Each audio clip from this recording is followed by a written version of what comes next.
Food Explorers, syempre, we are always excited to be with people na talagang malaki yung inambag sa kahit anong industriya na pinapasok nila. And I am with one and only, Ma'am Susan Enriquez. Hi! Tututo si Chef dito sa aming munting farm, dito sa Balustre Cerca. So, alam mo, ako mahilig. Ewan ko ba kung ano mahilig ako sa halaman, mahilig sa prutas, mahilig sa gulay. Mahilig sa nature.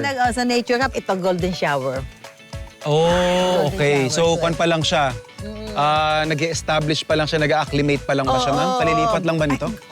Hindi naman, pero malapit na siya mamulaklak. Gustong-gusto ko kasi bulaklak niyan. Ang ganda, Okay. di ba? Ibang variety ng bonggabilya. Ayaw nga, no? Ba't Di ba mas pino parang- yung dahon? Mas pino yung dahon, mas masinsin. Ito ang tinatawag na yellow kaimito o abyo. Abyu. Okay. Ito yung bunga niya, chef, pag hinog. Ah, yes. Yan. Kita mo ang sipag nilang mamigay ng bunga. At saka, ma'am, ang liit-liit pa lang niya. Yes! Kunin mo na yan. Tapos gusto ko tikman mo dahil ko naman yung explorer. Ayan po. Yan. Hello, Abyu. Nag-meet kami Abyo, ulit na abyo. Yellow kaimito. Opo. So, paborito ko yan dahil lagi siyang namumunga. Talagang masipag siyang magbigay ng bunga. Ito. Yellow kaimito po yan. Uy! Yun! Oh, Grabe tasek. naman. Oo. Mm. Oh, grabe. Yan. Creamy. Mukha kang kay Mito. Mukha siyang kaimito, di ba? Mm. Pero medyo kakaiba yung lasa niya. Parang tingin ko nga dyan, mas... Hindi siya kasing creamy ng kay Mito. Yes, Pero mas matamis siya sa kay Mito. At saka mas ano yung dense yung laman niya, Yes. di ba? Mas dense yung laman niya. Yung tamis naman para siyang yung inasukalan. Oo. Ganun yung tamis niya eh. Ayun, nakikita ko may papaya ka dyan, ma'am. At papaya. Pwede ba natin gamitin pang luto yan mamaya? Uy, kita mo na bilog yung papaya. Kaya nga eh. Ma'am, ito, hulaan mo na lang. O, ito ay chicken breast, di ba? Chicken breast. Ano, pinipilay mo ba yan? Paano? Hinihiwa ko lang, pinaninipisan ko lang po. Oh. Tapos, kasi kadalasan, di ba, pag yung combination ng papaya, malunggay, tsaka manok, automatic, Tinola? tinola. O, pwede ginataan. Or pwedeng ginataan. Oo. Ito lang naman po, ibang kwan lang, ibang Anong gagawin? application, kumbaga. Oh. Same ingredients, pero iba lang yung atake. Oh. Gagawa tayo ng crispy fried chicken. Tapos yung malunggay natin, iibahin ko lang din siya ng presentation. Pinitas natin yung papaya dito, no? Yes! Uy, may bayad dyan. Ay, Pati itong malungga. ayan. Ma'am, ito, di ba nag-culinary school ka din? Oo. Sa base ng isang Susan Enriquez, Oh. doon ka naman talaga bibilib kay Ma'am Susan eh. Talagang nakapagsingit pa ng culinary Alam mo, arts diba, course. wala lang, parang dagdag kaalaman. But, I mean, you know, let's face it, pagka may gano'n, parang may mga dagdag na kaalaman kang natututunan na hindi mo naman matututunan kung ikaw ay nasa kitchen lang talaga na nag-aaral. Yung kunya sa bahay. Oh, That yeah. makes sense. So, Yung technical foundation, ika nga po. Ano. yes, oo.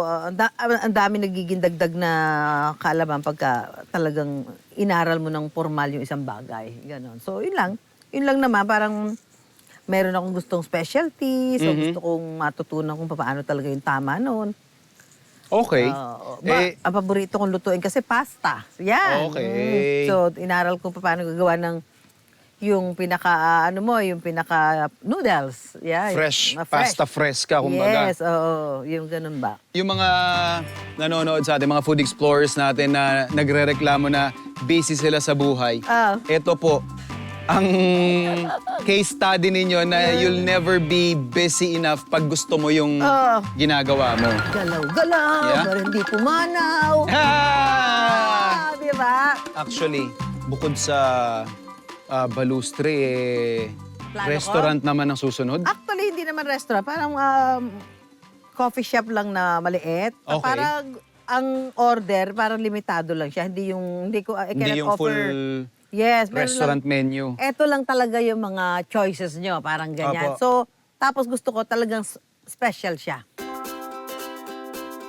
Yung pinupost mo sa FB mo Ah. is yung pagkain Ay, pagkaing malinis. Meaning, lutong bahay, alam mo kung saan mo hinarvest. Kaya sabi ko nga, chef, sa'yo ang happy place ko kasi palengke. Yeah, totoo. Kasi sabi ko, ay nako, pag ako na malengke, hindi mo pwedeng lokohin na sariwa ang isda. Pero hindi. Yes. Hindi mo ko sabihin, sariwa, maganda yung gulay. Alam ko ang bagong pitas. Yeah.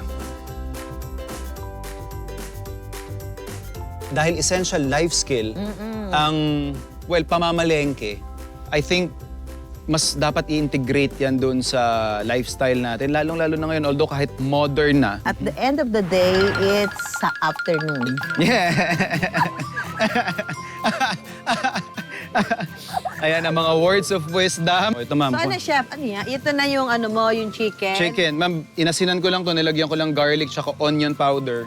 Tapos i-fry lang natin. Yan. Oh. So, kung lang ito. Flatten talaga, Opo. no? Para na siyang torta. Torta na chicken. Tortang chicken, di ba? Yan. Chicken breast Lagyan yung mo ng ano, nitong breading. breadcrumbs para po for texture. Oo. Okay. So, ito na, chef. So, okay na yung ating chicken. Chicken fillet. Chicken fillet, i-rest lang natin yan, ma'am. Habang ginagawa ko naman yung side dishes natin. Okay. Well, Wow. side dish actually. Okay. Kasi yung papaya natin, Yan, ano, parang yan, chef, yung magiging ano nito, yung... Ano, gulay element niya, ma'am. Oo, Opo. yun. Alam mo ba, chef, yung ano niya, yung dagta ng papaya, napakagandang meat tenderizer. Opo. Yung alam niyo yan, papain. Papain, pagka halimbawa gusto niyo magawa ng barbecue at ayaw niyo makipaglabang kayo sa karne, ano yun yung karne sa pinakadagta ng papaya? Ay, ang lambot ng inyong karne ng inyong mga barbecue, hindi kayo makikipagtalo. True. Pwede rin po nilang gamitin, ma'am, yung dahon. Dahon pwede ng din papaya, dahon din, opo. pampalambot din. Yes. So, yes, chef, parang ano ka, nag-get ka ng parang ano yan. Opo, parang pang-atsara lang din. Pang-atsara, oh. Pero hindi ko po siya iluluto. Oh. Ang gagawin ko sa kanya ay Parang ensalada. ensalada po ang kalalabasan nito, ma'am. Okay, so iano muna siya. Lalamasin ko lang sa Lalamasin asin. para matanggal natin yung ano dyan. I'm just gonna rinse this. Okay, yan na, malambot-lambot na, oh. Opo pliable siya agad eh. Mhm. Pero para lang mas matanggal natin yung dagta, ibababad ko lang siya muna dyan, ma'am. Bago natin siya i-rinse. Tapos in a way, para na rin siyang nababrine. So nagkakaroon ng lasa yung Yung pinaka-meat ng opo, ng papaya. papaya natin. And then finally, for our last component, Yes, you need yung this. pinaghirapan mo pong Malunggay! Ayan. So gagawa lang ako, ma'am, ng sauce. Sauce. Sauce gamit ang fresh malunggay. Oh, ibe-blender mo? Opo. Yun. Sariwang-sariwa Sariwa yan. po. So we have cream here. Pampakapal din po ako. Mayonnaise.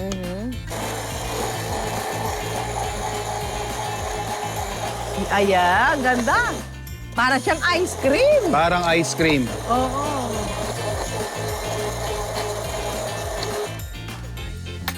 Siyempre, ma'am, tikman ko muna.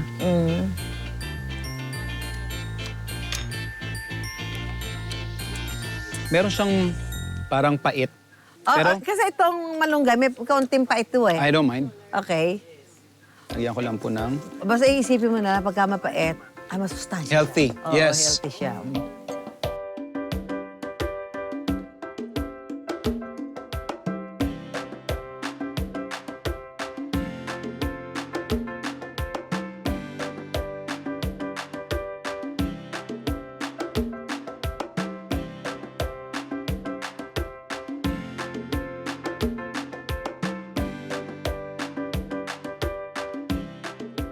Ako yung chicken natin, I just wanna show them. So, isi-serve ko lang siya ng whole. Oop. And then, yung brined lang natin na Papaya. papaya, pinigaan ko lang ng kaunting kalamansi. Love it. Gandang ng color. First time ko ipagluluto si Ma'am Susan sa Farm to Table. So, Yes.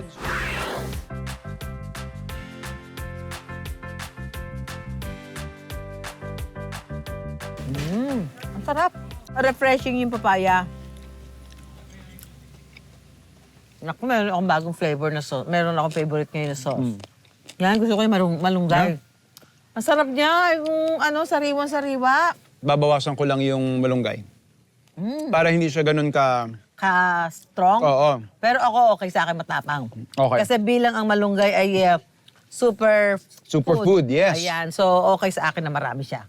Lasang-lasa ko yung malunggay. Ang sarap.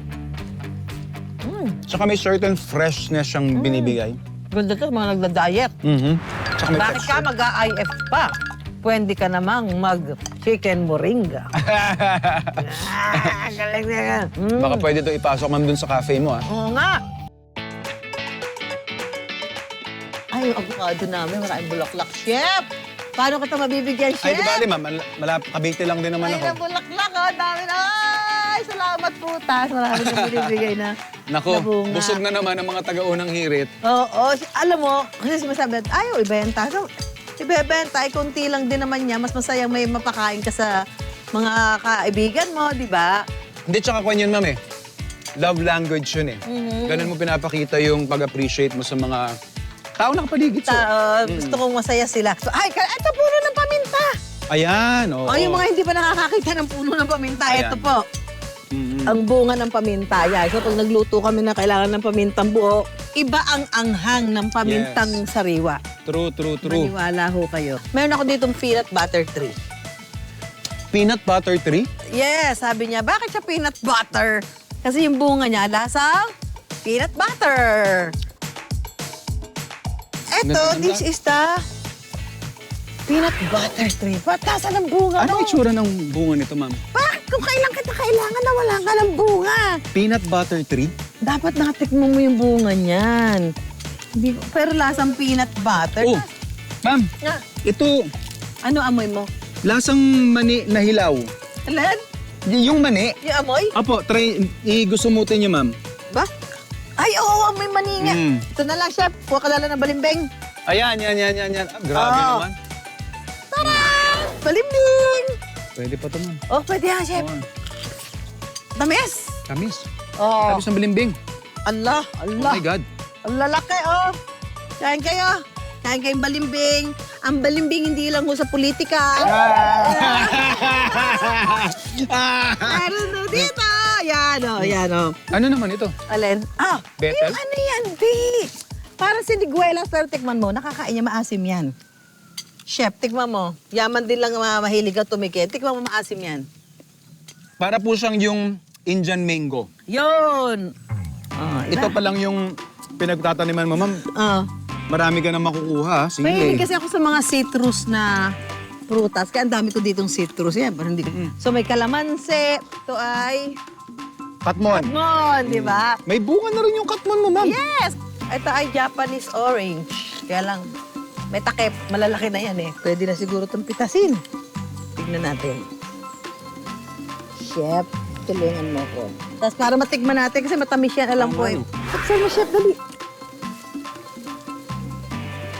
Kasi Japanese, ano yun eh, yung Japanese orange.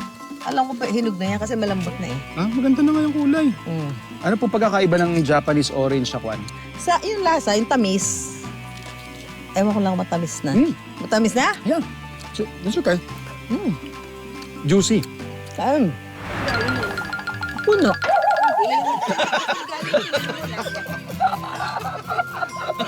Alam mo yung ano, baby cucumber? Ay, opo. Pepinito. Halika di. Ah, ano tawag doon? Pepinito. Paborito po ni Ate Suzy. Oo nga. Ayan, ma'am. Yung puno. Sabi Ayan. ko kay Susie. Damo lang yan eh. Ito po, hinog na. Ito, hinog na yung itim. Yan po yung parang native natin na. Akala niya pagkain lang ng dagayan. Kumukuha lang ako ng buto, ma'am. Kumuha ka, tatanim mo? Ang dali lang yan eh. Pag ano na, dadami na agad siya.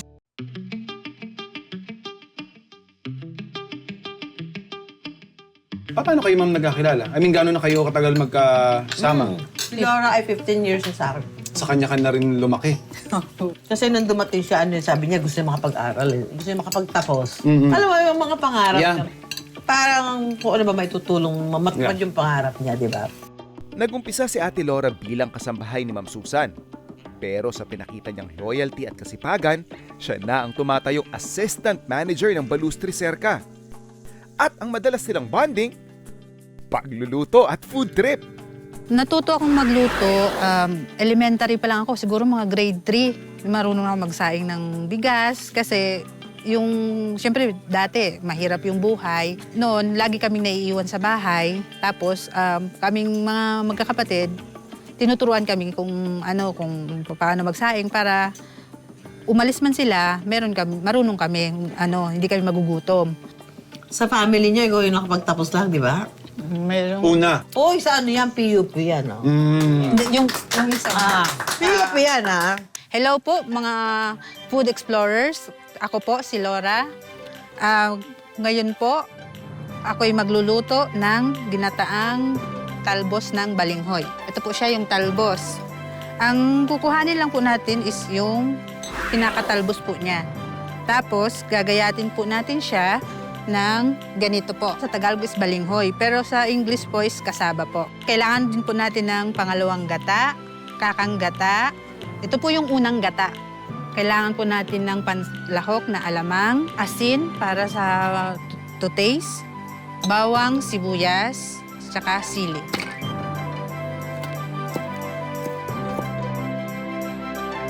Ito pong recipe na to, kinalakhan ko na po to kasi ito po yung madalas na niluluto ng aming tatay.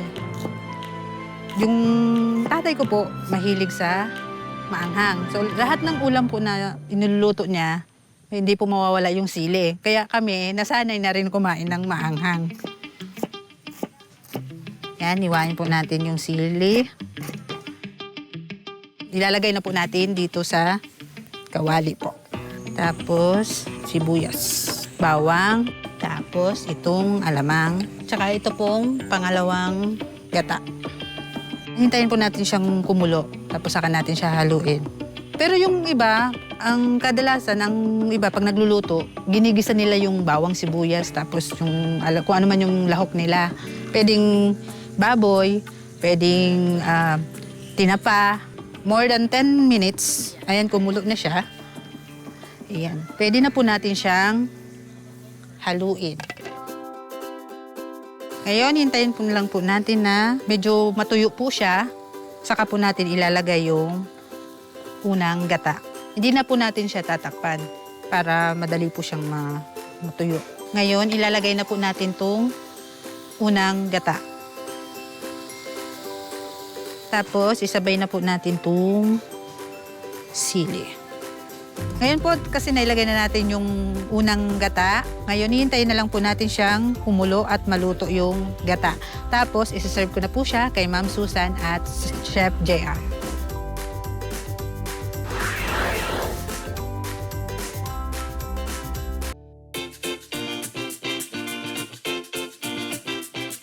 Dito ma'am, may agriculturist kayo na katrabaho o Wala. Kami walang? Kung Kami lang. anything goes. Anything goes. Basta try ka lang ng try na magtanim. Pero kasi, yun naman ang nature talaga.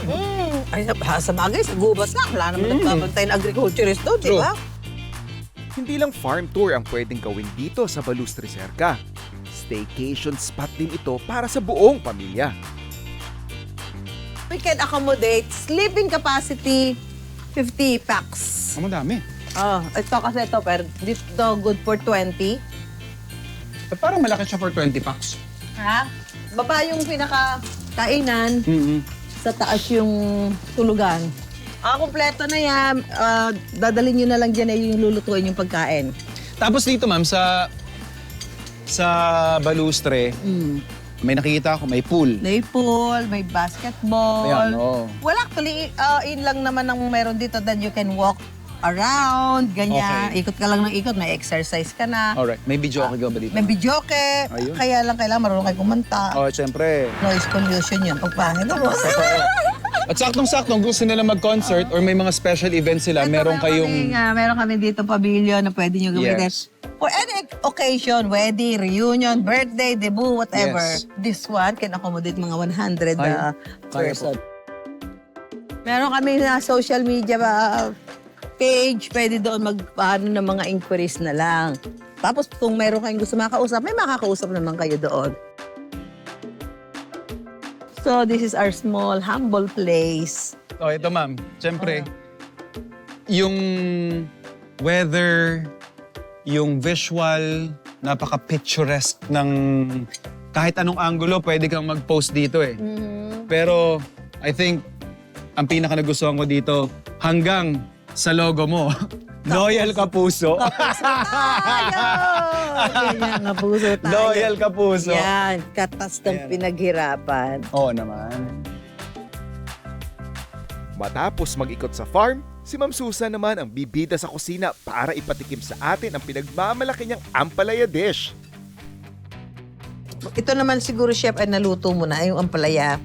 Hindi ko lang alam kung na-try mo na ba yung may biskotso. Actually, yun nga po yung tinatanong ko, ma'am eh. Ba't may biskotso? Bakit may biskotso? Wala lang, para dagdag texture lang ba? Pampakapal nung Tapos sabaw. I hope this biskotso is medyo matamis. Opo, tamis. Dati. Alam mo kasi ito yung nung bata kami, ang nanay ko lagi nagluluto nito. Kaya yata na ano ako sa pagkain ng ampalaya. Okay. Nawili kasi parang, wala man siya pait. Ganon. Oh. Di ko alam kung ina-absorb niya yung pait ng ampalaya.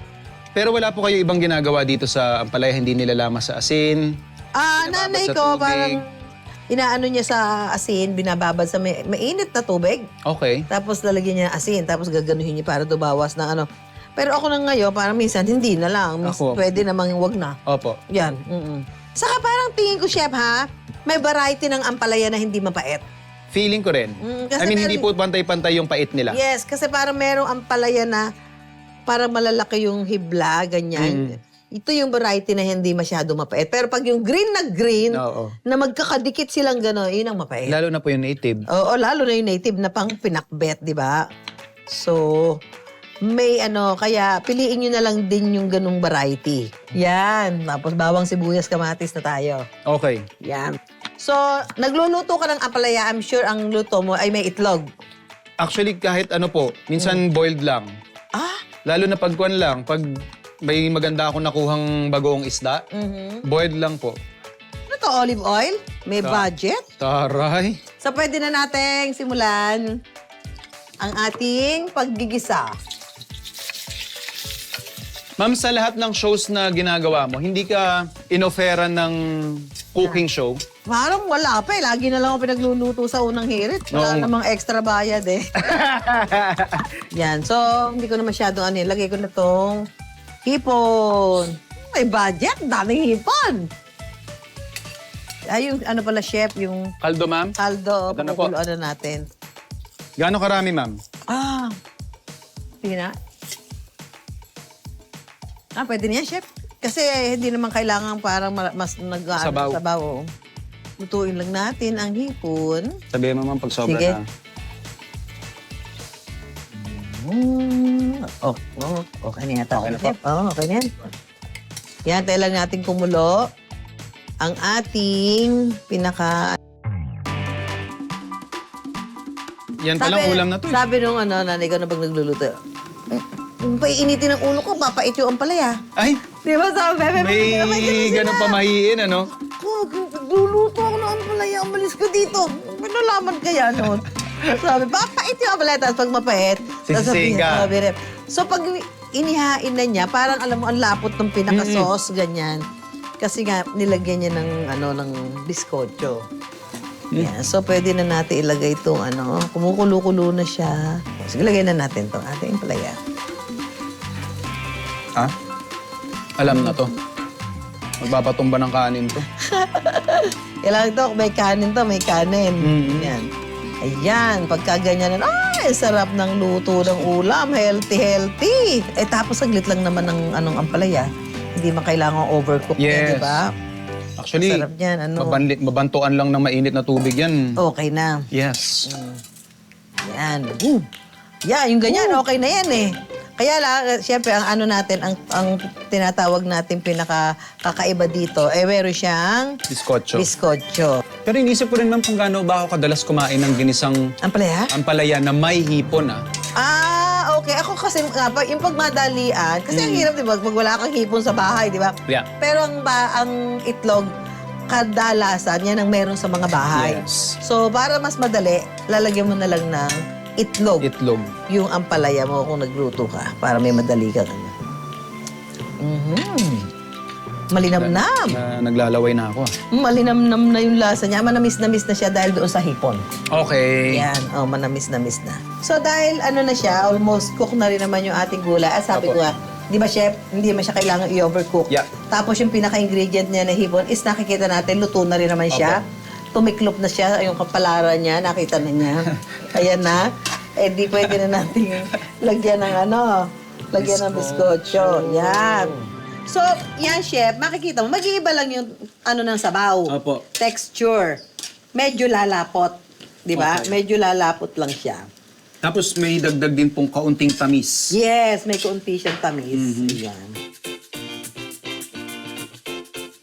Ayan na, oh. Ginisang ampalaya with bizcocho. Ang excitement ko ay matikman ni Chef yung aking ampalaya with bizcocho. Biscocho. Kasi sabi ni Chef, alam mo, nagluluto naman siya. Marami na siyang niluluto. Marami siyang alam lutuin. Pero hindi pa niya na-try to. Pero ito, Chef, nung niluto ni Laura na talbos ng kasaba, na-try mo. Kasi Apo. sa mga Bicolano daw, parang pangaraniwan yan. Yes. Yan po yung everyday na... Actually, hindi lang po sa Bicolano, kahit sa maraming probinsya, ma'am. Yan staple na ulam. Okay. Kasi yun po yung maraming tanim po doon. Yes. Lalo na basta po, ma'am, sa isang lugar na maraming nagtatanim ng balinghoy, matik yung mga tao Matik doon. yung talbos niya. Yes. Kasi nung nagluto si Laura niya, parang sabi ko, naluluto ba ganyan? Akala ko, laing. Apo. Nung niluto na, laing ba to? Yung pala talbos siya ng kasaba. Ano mo? Aba, at least may pakinabang ka, di ba? Doon sa Magagamit mo yung dahon, tsaka yung Laman niya. laman ng kwan. Oo. Kaya lang, mahilig sa maanghang. Hindi ko Masarap mahilig yan. sa maanghalen. Chong. Yung ano ko? Anong may nilagyan ng biskotso? Ano na dagdag sa ano niya? Texture. Texture. Literal na dinurog na tinapay. So parang may mga micro sponge kang na titikman. So, yeah. This actually works. Siguro mas na-appreciate ko siya this time. Kasi alam ko yung kwento na nakaakibat doon sa recipe ninyo. Na parang sinishare mo na rin sa akin yung kabataan mo. Na kinukwento mo kanina pag yung mga kapatid mo nag-aagawan kayo dun sa sarsa. Sa sarsa, oh.